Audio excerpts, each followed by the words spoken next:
Welcome to VM Royals మా mother food blogs. మన ఛానల్ని ఆదరించే ప్రతి ఒక్కరికి నా హృదయపూర్వక నమస్కారములు. ఇవాళ ఎంతో మంచి రుచికరమైన రోటి పచ్చడితో మేము ముందుకు వచ్చాము. చాలా బాగుంది. ఇదేంటంటే గోంగూరతో ఇలా పచ్చడి చేసి కాస్త నెయ్యి వేసుకొని వేడి వేడి అన్నంలో తింటే రుచి మాత్రం చాలా బాగుంటుంది. ఇంకా ఎప్పుడైనా సరే నోటికి ఏమీ తినబుద్ధి కానప్పుడు పుల్ల పుల్లగా కారం కారంగా ఇలా గోంగూరతో పచ్చడి చేసుకొని కడుపు నిండా తినచ్చు. ఇంకెందుకు ఆలస్యం, ఇంత మంచి రోటి పచ్చడి ఎలా చేసుకోవాలో అన్నది ప్రతి ఒక్కరు కూడా మన రెసిపీని చివరి వరకు మిస్ అవ్వకుండా చూసి ట్రై చేయండి. చాలా అద్భుతంగా వస్తుంది. ప్రాసెస్లోకి వెళ్దాము. ముందుగా స్టవ్ ఆన్ చేసి ఒక కడాయి పెట్టుకునేసి దాంట్లో కొద్దిగా నూనె వేద్దాం. నూనె వేసాక కారంకి సరిపడా ఎండుమిర్చి, కొద్దిగా ఉప్పు, 1 స్పూన్ ధనియాలు, 1 స్పూన్ జీలకర్ర వేసి బాగా వేయించుకోవాలి. ఈ పచ్చడి కొద్దిగా కారంగా ఉంటేనే రుచిగా ఉంటుంది. అందుకోసం ఈ మాత్రం ఎండుమిర్చి వేసుకోవాలి. ఇవి బాగా వేగాక ఒక ప్లేట్లోకి తీసేసుకోవాలి. కానీ ఈ పచ్చిమిరపకాయల్ని వేయించేటప్పుడు మాడకుండా చూసుకోవాలి. ఆ తర్వాత అదే ప్యాన్లో ఇంకొద్దిగా నూనె వేసుకునేసి అందులో ఒక 4 పండు టమోటాలని పెద్ద ముక్కలుగా కట్ చేసుకొని దాంట్లో వేసేసి కొద్దిగా ఉప్పు, తాజా గోంగూరని శుభ్రంగా ఇలా నీళ్ళలో కడిగేసి వేసుకోవాలి. ఇలా గోంగూర వేసిన తర్వాత కొన్ని నీళ్లు కూడా వేసి మీడియం ఫ్లేమ్లో కలుపుతూ గోంగూరని మెత్తగా ఉడికించుకోవాలి. మాకైతే ఒక 5 నిమిషాలకి గోంగూర ఈ విధంగా రంగు మారి పర్ఫెక్ట్గా ఉడికిపోయింది.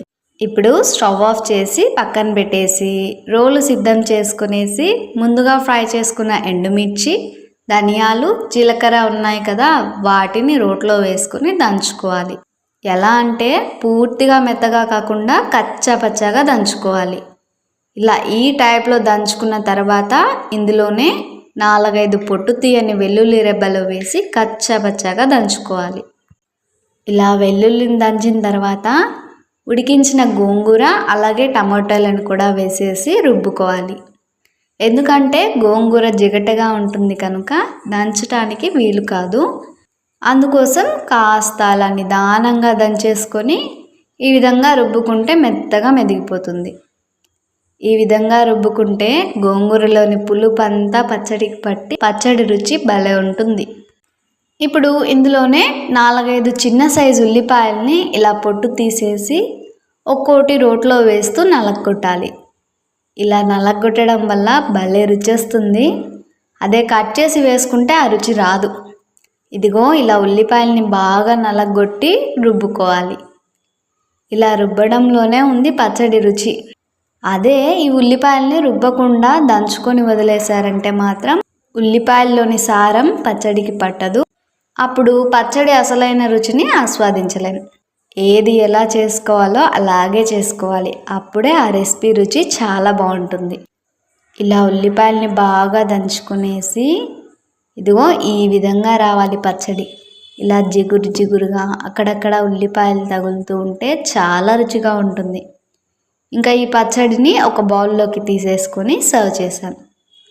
ఈ విధంగా పచ్చడి చేసుకొని వేడి వేడి అన్నంలోకి ఒక్కసారి తిని చూడండి. ఈ పచ్చడి రుచి చూసిన వాళ్ళు ఎవరైనా సరే జన్మలో మర్చిపోలేరు. చాలా బాగుంటుంది. నిద్రలో కూడా లేసి కలవరిస్తారు ఈ పచ్చడిని, అంత బాగుంటుందన్నమాట. చూస్తుంటేనే నోట్లో నీళ్లు ఊరుతున్నాయి కదా. అసలు గోంగూర పచ్చడి అంటే నచ్చని వారు ఉంటారా? ఎంత బాగుంటుందో కదా. మరి అంత మంచి రుచితో ఈ గోంగూర పచ్చడి అద్భుతంగా ఉంది. ప్రతి ఒక్కరూ కూడా ఖచ్చితంగా ట్రై చేయాల్సిన రెసిపీ. ఇంకా పచ్చళ్ళ ప్రియులకైతే ఇది ఒక వరం లాంటిది. మీరు ట్రై చేశాక మీకు ఏమైనా డౌట్ ఉంటే కామెంట్ రూపంలో పెట్టండి, ఖచ్చితంగా రిప్లై ఇస్తాము. కొత్తగా మన ఛానల్ని చూసే వాళ్ళైతే సబ్స్క్రైబ్ చేసి పక్కనే ఉన్న బెల్ సింబల్ని క్లిక్ చేయండి. మేము పెట్టే ప్రతి వీడియో మీకు నోటిఫికేషన్ రూపంలో వస్తుంది.